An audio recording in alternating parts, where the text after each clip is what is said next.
Não faz nem uma semana eu publiquei meu review sobre a primeira parte da terceira temporada de Attack on Titan. E agora continuo com o que pode ser visto como o fechamento de um capítulo da aventura do reconhecimento dentro das muralhas e os seus arredores, se expandindo para muito mais além, mudando a perspectiva completamente de algo que até agora tínhamos como certa. E que na verdade não apenas só os titãs querem a extinção deles, mas todo mundo. Eren, Armin e Mikasa retornam para casa pela primeira vez depois do ataque a Shiganshina, o que traz com certeza muitas memórias. Contudo, alguma coisa não tá certa porque não tem ninguém, não encontrando um único titã sequer durante a passagem deles até Shiganshina, com um confronto entre eles sendo esperado desde o começo. Exatamente como premeditado por Armin, eles têm a tendência de atacá-los de formas que o reconhecimento jamais imaginou ou conseguiu prever, sendo capazes de encontrar o esconderijo de Reiner dentro da muralha, se transformando e prendendo o reconhecimento apenas no território de Shiganshina, sendo esse o momento que a humanidade e titãs irão se enfrentar, não tendo nada mais que o futuro da humanidade em suas mãos.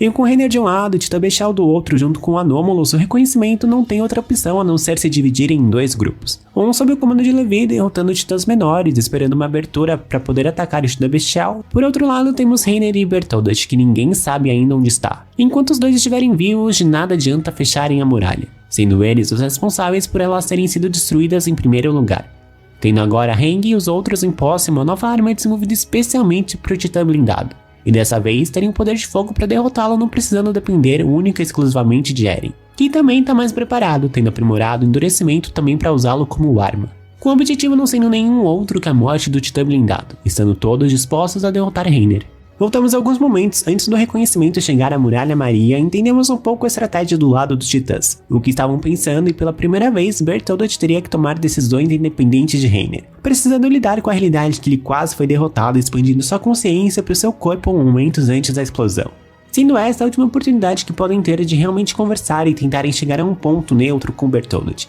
que não tem nenhum outro objetivo a não ser matá-los, os reconhecendo como companheiros que foram, mas ciente do que precisa fazer, se mostrando uma pessoa completamente diferente de antes, e isso pode ser sim um problema, principalmente porque frente ao Titã Colossal eles não possuem muita vantagem, com Heng e seus homens tendo sido pegos na explosão da transformação, não tendo outra opção a não ser derrotarem Bertholdt ali mesmo, sendo poucos e usando o que tem.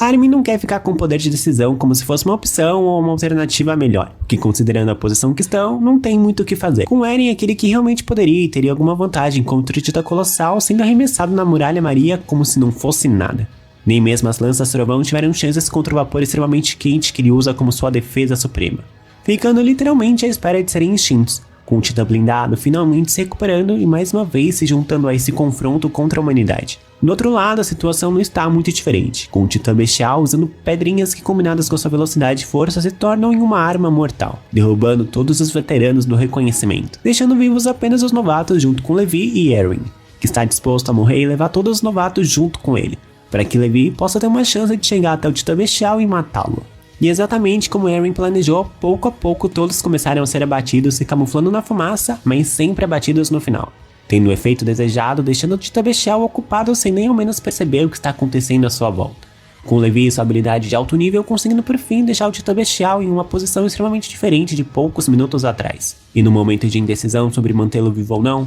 usando a seringa que tem em seu poder para transformar Eren em um titã e comer o Bestial herdando seus poderes, o titã foi capturado pelo inimigo conseguindo escapar. Apesar de Levi não deixar isso impedir que iria assim cumprir a sua promessa que fez a Eren momentos antes de ser atingido. Em Shiganshina, Armin tem um plano para derrotar o Titã Colossal, estando essencialmente magro pelo calor que expeliu durante o último ataque que tentaram contra ele, não sendo uma força em questão de confronto a curtas distâncias, precisando comprometer a sua estrutura corporal para se proteger, se dividindo assim em dois grupos, com Eren e Armin cuidando de Bertholdt e os outros ficando com Reiner, cujo objetivo inicial era apenas distraí-lo, mas logo mudando tudo tendo que derrotá-lo ali mesmo. Com apenas poucas lanças trovão, a vantagem não estava a favor deles até que Heng aparece literalmente do nada e faz o que era preciso, deixando a boca do Titã blindado completamente vulnerável a um ataque expulsando Reiner e o derrotando por fim o Titã blindado. O plano de Armin é um pouco diferente, já que tem a intenção de se sacrificar enquanto Eren cria uma distração com seu poder de endurecimento, retornando à sua forma humana com o Titã completamente aberto a um ataque.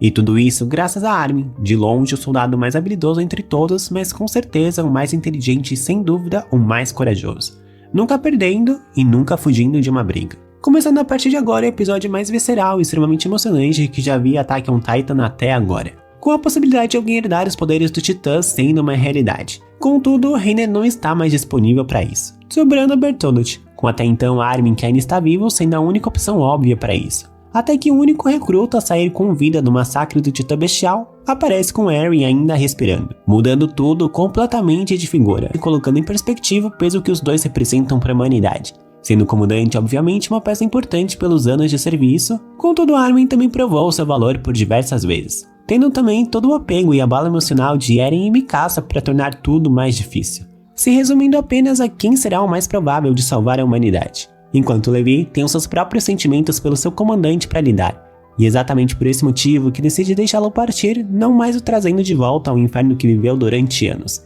tendo enfim o seu tão merecido descanso. Enquanto Armin devora Bertholdt assumindo a forma humana e supostamente os seus poderes, assumindo agora uma responsabilidade tão pesada ou mais que Eren, por ter sido escolhido em lugar de Eren, apesar da resistência de muitos, com exceção de Eren e Mikasa, carregando com si agora não apenas o Titã Colossal, mas o legado de Eren, tendo que estar à altura e fazendo por merecer, se esforçando mais do que antes para salvar a humanidade, mas sem saber ainda como ativar a sua transformação ou mesmo como será quando a fizer. E sem nenhum sobrevivente escondido entre os escombros da batalha, Eren, Mikasa, Levi e Heng vão finalmente até o famoso porão do Dr. Yeager, descobrindo que a humanidade não foi devorada pelos titãs e muito menos eles são os únicos que restam, existindo uma muralha fora, uma sociedade que conseguiu sim se estabelecer e prosperar. Sendo então levados a rever uma história de quando o pai de Eren era ainda uma criança, tendo a sua irmã sido morta pelo simples motivo de ser descendente daqueles que um dia formaram o Império Eldia, construído por 9 titãs originados de Ymir Fritz, a primeira titã que já existiu,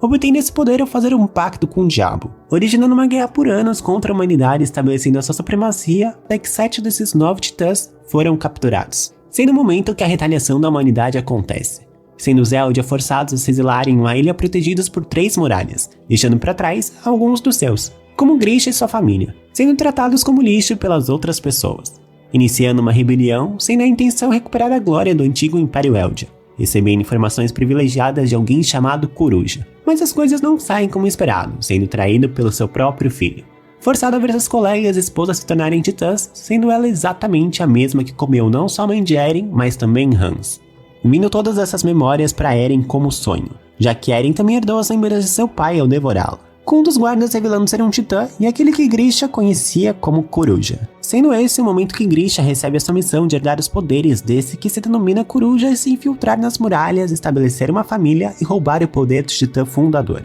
com a informação importante que aqueles que herdam os poderes de um dos 9 titãs descendentes de Ymir passam a ter uma vida útil de apenas 13 anos, precisando passar esse poder adiante, sendo esse o motivo de Grisha ter herdado o poder e depois de anos ter passado para Eren, chamado Titã de Ataque junto com o poder do Titã Fundador, tendo Eren, se isso realmente for verdade, só mais 8 anos para viver. E se a pessoa morrer sem passar esse poder para frente, um bebê descendente de Ymir irá herdá-lo, o que segundo conta histórias são todos que hoje vivem dentro das muralhas, sendo alvos não só dos titãs fora das muralhas, mas de toda a humanidade por uma guerra que aconteceu anos atrás entre os dois povos, com Eren chegando à conclusão que conseguiu desbloquear um pedaço do poder do Titã Fundador com a coordenada quando entrou em contato com a Titã que matou a sua mãe, que também era a primeira esposa de seu pai e família real, não repassando essa informação por apenas ser uma teoria e não saber como os outros iriam responder. Com Coruja falando o nome de Armin e Mikasa sem nem ao menos saber de onde essas memórias vêm, tendo ainda muitas coisas que não entendem. Chegamos por fim no último episódio da segunda parte da terceira temporada e portanto o fim da mesma, decidindo divulgar aquilo que já sabem para todos na muralha, apesar de alguns serem contra por medo da reação das pessoas, mas se assim fizessem apenas iam continuar o que já estava sendo feito pelo antigo rei,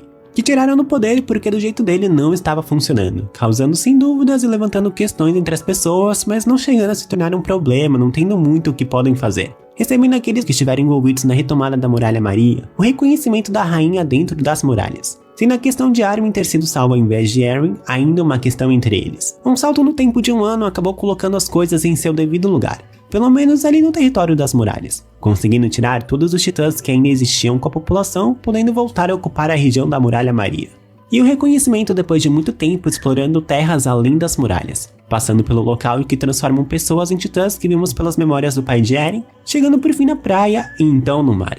A vastidão azul e salgada que infelizmente, por mais maravilhoso que seja por nunca terem visto, ganhou um novo significado. Sendo antes aquilo que estava do outro lado um símbolo de liberdade, se tornou em apenas uma horda de inimigos que os querem mortos, considerando todos aqueles do lado de fora da muralha monstros até pouco tempo atrás, mas apenas para descobrir que pro resto do mundo, os verdadeiros monstros são eles mesmos.